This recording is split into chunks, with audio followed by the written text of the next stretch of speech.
There is a wall in Middle Egypt that nobody was supposed to read. It sits 8 meters up the back of an abandoned limestone quarry, above a floor of chipped stone and broken tools, in a stretch of desert that tourists never see.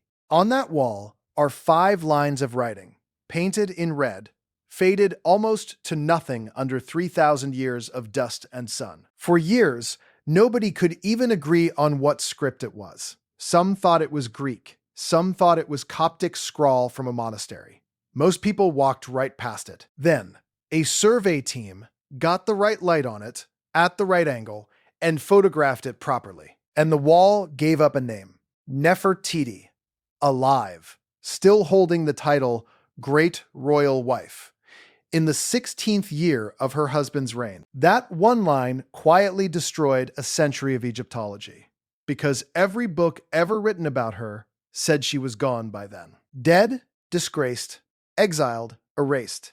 Take your pick. The standard story said she vanished around year 12 and was never heard from again. That story was in the museum placards. It was in the documentaries. It was in the textbooks. And it was wrong. Because if she was still standing beside the king in year 16, and his reign ended in year 17, then Nefertiti did not disappear before the end. She was there at the end. She was there when the most radical ruler in Egyptian history ran out of time. And whatever happened in the 12 months after that quarry wall was painted is the exact window where the woman with the most famous face in the ancient world stopped being a queen and became something else entirely. Here is what makes it worse. We have her face. We have thousands of images of her. We have her name carved into temples across an empire. We have the tomb that was cut for her. What we do not have, and have never had, is her body. Not a fragment, not a coffin, not a confirmed burial. There are 3 pieces of evidence that explain why. The first is a face with a second, different face hidden underneath it. The second is a single grammatical detail inside a royal name that proves Egypt was ruled by a woman nobody can identify. And the third is a set of perfectly straight lines buried under painted plaster in the most examined room on the planet. Let's start with the face, because it is the one you already know. In 1912, a German expedition was working through the ruins of a city in the desert that had been dead for 33 centuries. The city had been built from nothing, occupied for about a generation, and then abandoned so completely that nobody moved back in. That is unbelievably rare. Egyptian cities get built over. This one got walked away from, which means everything left inside it froze in place. On the 6th of December, in a mud brick building cataloged as House P47, 2, a workman clearing a room hit something in the rubble at chest height. They dug it out. It was the head of a woman, life-size, painted, with a flat-topped blue crown and a neck that seemed impossibly long. The excavation director wrote in his diary that describing it was pointless. You had to look at it. That is not the kind of thing a careful German archaeologist writes about a piece of rubble. That building was a sculptor's workshop. We even know his name because an ivory blinker from a horse harness was found in the same complex with it written on the side.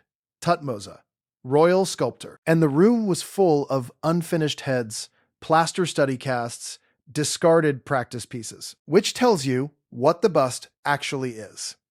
It is not a portrait made for display, not a shrine piece, not a funeral object. It is a technical master model, a reference standard, the physical template that other sculptors would copy so that the queen's face came out identical in every workshop from the Delta to the cataracts. That is why one eye is missing. Everyone assumes it fell out, or was stolen, or was smashed. The right eye is inlaid quartz with a black pupil. The left socket is empty, and it always has been. The debris of that entire room was sifted, and nothing was found, because there was never anything to find. The eye was never installed. On a master model, you leave one side unfinished on purpose, so apprentices can see exactly how the inlay is seated, and how deep the socket is cut. The most famous sculpture from ancient Egypt is, functionally, an instruction manual. For decades, that was where the story stopped. Then, modern imaging found something else. In 2007, a team at a Berlin hospital put the bust through a medical CT scanner using submillimeter slices. The results were published in the journal Radiology in 2009, and they showed something the earlier 1992 scan had been too crude to catch. The bust is not solid stucco. It is a carved limestone core with layers of plaster over the top. And the limestone face underneath is not a rough support block. It is a complete, finished, delicately sculpted portrait of the same woman. A different portrait. The stone face has creases at the corners of the mouth, a slight bump on the ridge of the nose, shallower folds at the eyelids, less prominent cheekbones. Then, somebody, 1 to 2 millimeters over the top of it, sculpted a second face in plaster. Smoother, sharper, higher cheekbones, the corrections removed. Not similar, not inspired by it. A second version laid directly over the first. Somebody looked at a finished likeness of the queen and gave an order to change it. And the version they went with is the one that ended up on 10,000 postcards and every documentary poster ever made. The face you picture when you hear her name is the edit. The real one is still under there, sealed in the dark, 1 millimeter down. Now think about what that means politically. This was a state that was standardizing her appearance and shipping the standard out to be reproduced at scale. That is not how you treat a decorative wife. That is how you treat a head of state. And here is where it gets strange. For roughly 12 years, her image is everywhere. She appears on the temple walls at Karnak in numbers that outnumber her husband. She is shown driving a chariot. She is shown alone before the sun disk, performing rites that a queen has no business performing. On one block from that period, she is shown in the classic pose of a pharaoh striking down an enemy, a scene reserved almost exclusively for kings for 2,000 years. Then the images stop, not gradually. The record simply thins out and goes quiet, which is exactly why generations of scholars concluded she had fallen from favor, or was sent away, or had died in the sickness that swept through the royal family around that time and took at least 3 of her daughters. But that explanation has a problem. It only worked as long as nobody had a later date for her, and that quarry wall has a later date for her. The inscription is at a site called Deir Abu Hinnis, on the east bank of the Nile, directly across the river from the abandoned city. It is a working quarry cut into the cliff, and the ancient masons who supplied stone for the king's building projects left graffiti all over it. The text was noticed by the Belgian mission working the region, and it was properly deciphered and published by the Egyptologist Athena van der Pera, first in a short note in 2012, and then in full in the Journal of Egyptian History in 2014. 5 lines, red ochre, written on a pillar 8 meters up, and it is dated with the precision Egyptian scribes used for legal and administrative records. Year 16, 3rd month of the inundation season. Day 15, and in it, alongside the king, is the full titulary of the great royal wife, Neferneferuaten, Nefertiti. It is the latest securely dated inscription we have for her, and one of the latest for him. It is not ceremonial. It is not a memorial. It is a work record scratched onto a quarry wall by people cutting stone, referencing the reigning royal couple the way a modern contractor writes the date on a beam before it gets covered up. They were not guessing. They were recording. So, she is alive, she is queen, and she is fewer than 12 months from the end of the reign, which reopens a question everyone thought was closed. And it is the strangest question in Egyptian history. Who ruled Egypt next? Because between the death of the king and the arrival of a 9-year-old boy on the throne, there is a ruler in the records that nobody has ever been able to identify with certainty. A pharaoh with a full royal name, a coronation name, cartouches, dated regnal years. A pharaoh who appears, rules briefly, and is then scrubbed out of the official lists so thoroughly that later Egyptians pretended the entire period never happened. The name is Ankhkheperure Neferneferuaten. For most of the 20th century, the standard reading was that this was a young man, a co-ruler, usually called Smenkhkare, possibly a younger brother or a son by a secondary wife. Clean, simple, unremarkable. A short-lived male king in a chaotic decade, then people started reading the name properly. In several of its written forms, the coronation name carries a feminine grammatical ending. In Egyptian, that is not decoration. That is not a scribal flourish. It is the same kind of hard signal as the difference between he and she in English. And attached to those cartouches are epithets that are equally impossible to wave away.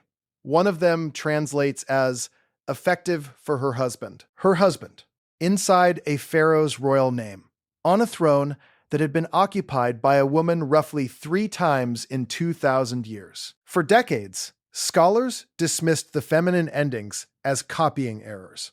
Then, the linguists went through the corpus systematically and found the pattern held. Somebody with a woman's grammar was wearing the double crown at the exact moment Nefertiti stops appearing as a queen. That is the second clue, and it lands harder when you look at what happened to the monuments. There is a limestone stela from that abandoned city, now in Berlin, that shows the king seated with a second royal figure.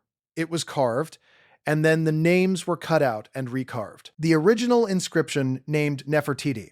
What replaced it was the cartouche of Ankhkheperure Neferneferuaten. The stone was not smashed. It was updated, like a job title being changed on a nameplate rather than the nameplate being thrown away. And in a Theban tomb across the country, a scribe named Perry left a graffito dated to year 3 of Ankhkheperure. It mentions worship at a temple that the old regime had shut down and defunded, which means the reversal, the great walking back of the entire religious experiment, did not begin under the boy king everybody credits with it. It began under this ruler, the one with the feminine grammar. And then there is a small wooden box cataloged by Howard Carter as Object 001K, found inside the most famous tomb ever opened. On it are 3 cartouches together, the old king, Ankhkheperure Neferneferuaten, and the eldest princess, named as great royal wife. 3 named rulers on one box, one of them a woman on the throne, one of them a daughter, serving as the queen of that female king. That box was not made to be seen. It went into a sealed tomb with the lid closed, which is the pattern with everything that survives from this decade. The official record was cleaned. The private objects were not, because nobody expected anyone to open them. Every reliable thing we know about this period comes from something the regime forgot to destroy. If you have made it this far, subscribe, because the last piece of this is the part the Egyptian antiquities authorities have spent a decade refusing to test. Because here is the problem that has haunted this entire field since 1912.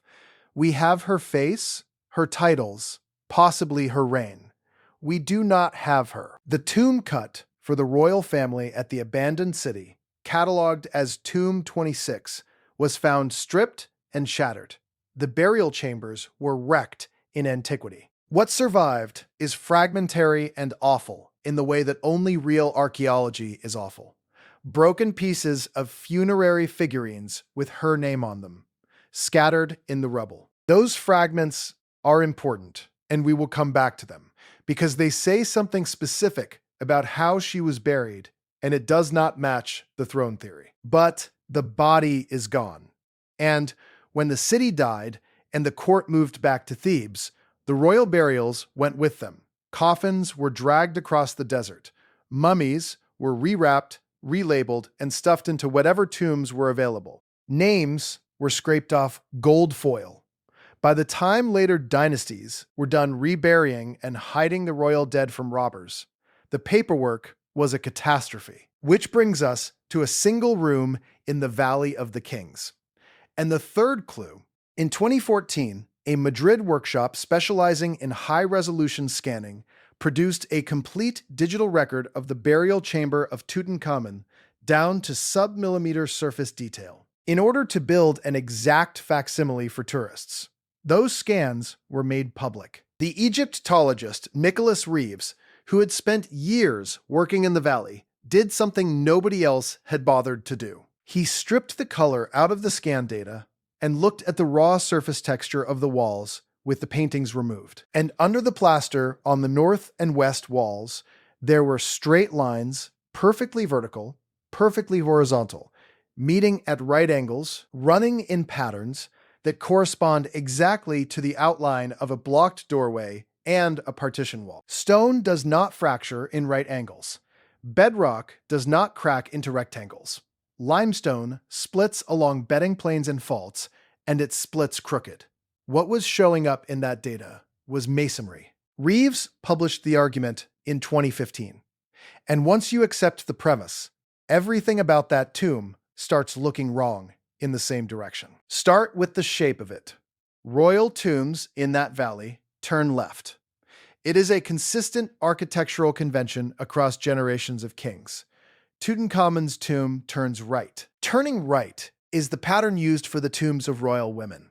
The tomb is also absurdly small for a pharaoh.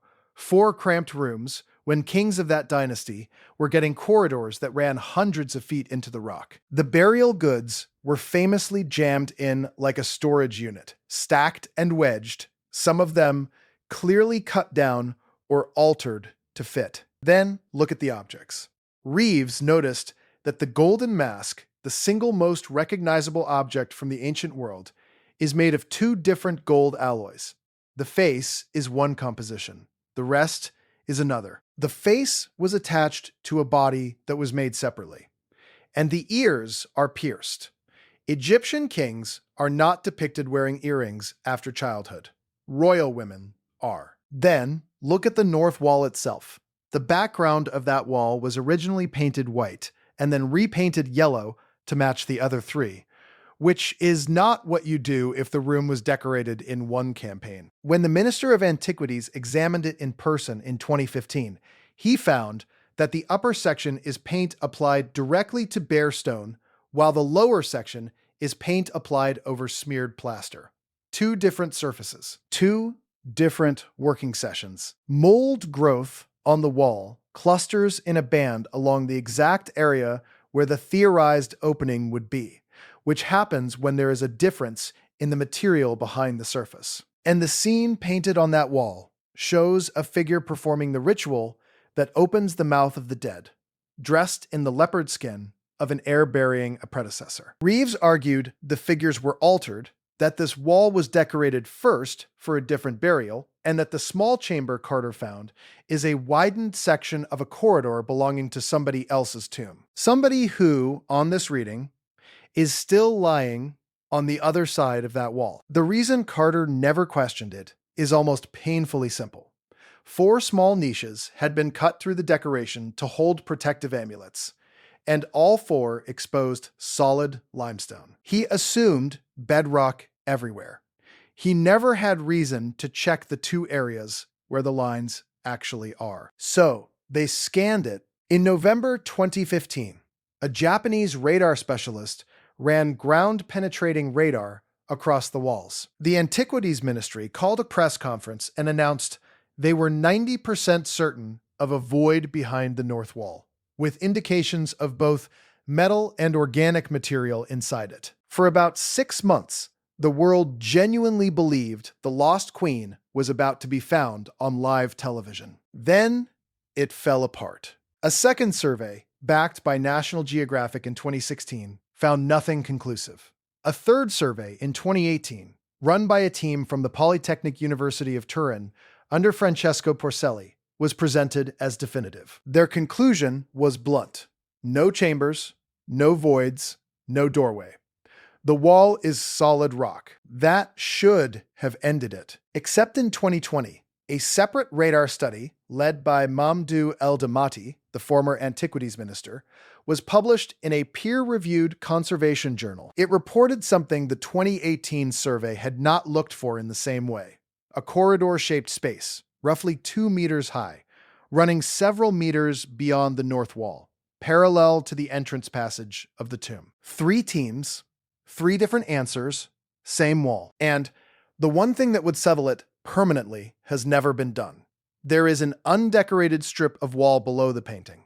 A drill hole the width of a pencil and a fiber optic camera would answer this in an afternoon. It is the same method that was used to look through a sealed door inside the Great Pyramid decades ago. The permits have not been granted, the scanning stopped, the debate got moved into journals and left there. That is a pattern, and it is not the first time in this story. Because in 2003, a British Egyptologist named Joanne Fletcher examined an unidentified female mummy that had been lying in a side chamber of another tomb since 1898. One of 3 bodies dumped there anonymously and badly damaged in antiquity. Fletcher argued, on the evidence of pierced ears, a wig fragment of a specific royal style, and the shape of the skull, that this was Nefertiti. It became a television special. It became a headline in every country that has newspapers. The reaction from Egypt was immediate. The head of the Supreme Council of Antiquities publicly rejected the identification, and Fletcher's team was barred from further work in Egypt on the grounds that they had announced findings outside the agreed process. The identification was almost certainly wrong. We will get to why. But notice the shape of it. A claim gets made about this specific woman, and the response is not a slow academic rebuttal. It is a shutdown. Now, does any of this prove the most extreme version of the story? Probably not.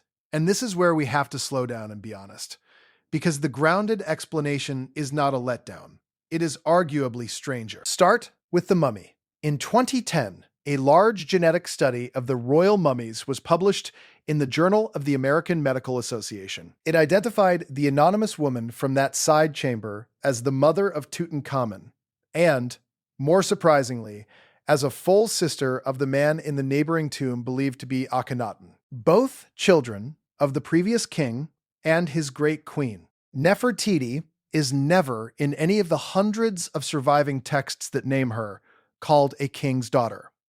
Egyptian titulary is obsessive about that. If she had been born a royal princess, it would be written on everything. It is written on nothing. So under the most widely accepted reading of that data, the woman in that side chamber is not her, which means the most famous claim about finding her body is off the table. Then there are the funerary figurines from the wrecked tomb at the abandoned city. They name her as Great Royal Wife, not as king.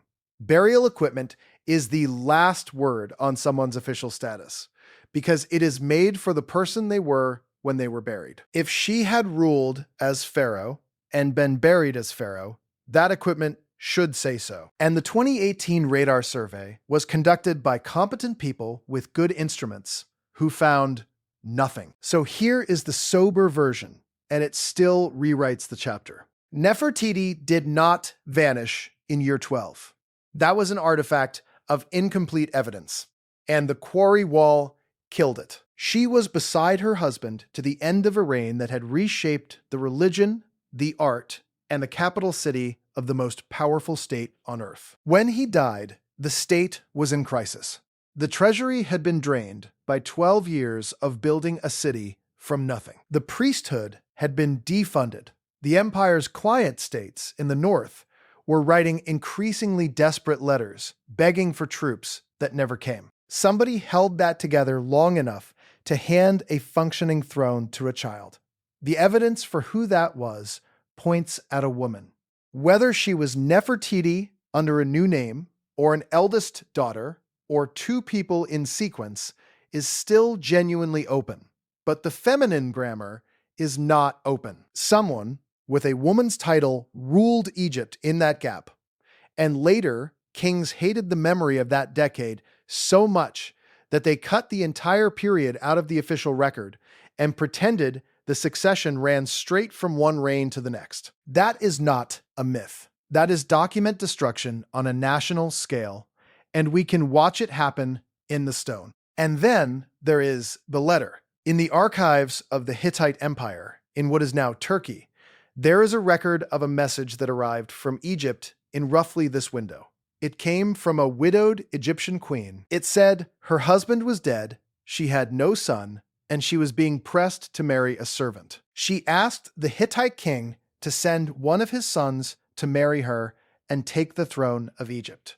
The Hittite king did not believe it. No Egyptian queen had ever offered a foreign prince the throne. He sent an envoy to check. The envoy came back saying it was true. She wrote again, insulted that she had been doubted, and repeated the request. He sent a son. The prince set out for Egypt with an escort. He never arrived. What happened on that road has never been established, and the Hittite record simply records that the marriage did not take place and that relations between the two empires collapsed afterward. We do not know which queen wrote that letter. The name in the Hittite text is a title rather than a name, and it fits more than one candidate. But somebody in the Egyptian royal house, in the years immediately after that quarry wall was painted, was frightened enough to try to hand the country to a foreign power rather than accept what was coming. And if that woman was the one whose face we have all been looking at for 100 years, then the smooth, corrected, perfect version of her in that Berlin case is covering more than a limestone portrait with a bump on its nose. Here is what this all adds up to. We are missing a chapter, not a footnote, a chapter. Egypt, at the height of its power, went through a religious revolution, a currency crisis, an empire-wide collapse of confidence, a succession handled by a woman, and a total institutional cover-up. And then, the survivors of that period spent the next generation scraping the names off the walls so completely that we are reduced to reading a work crew's graffiti in a quarry to establish whether the queen was alive. Everything we think we know about her rests on that kind of accident.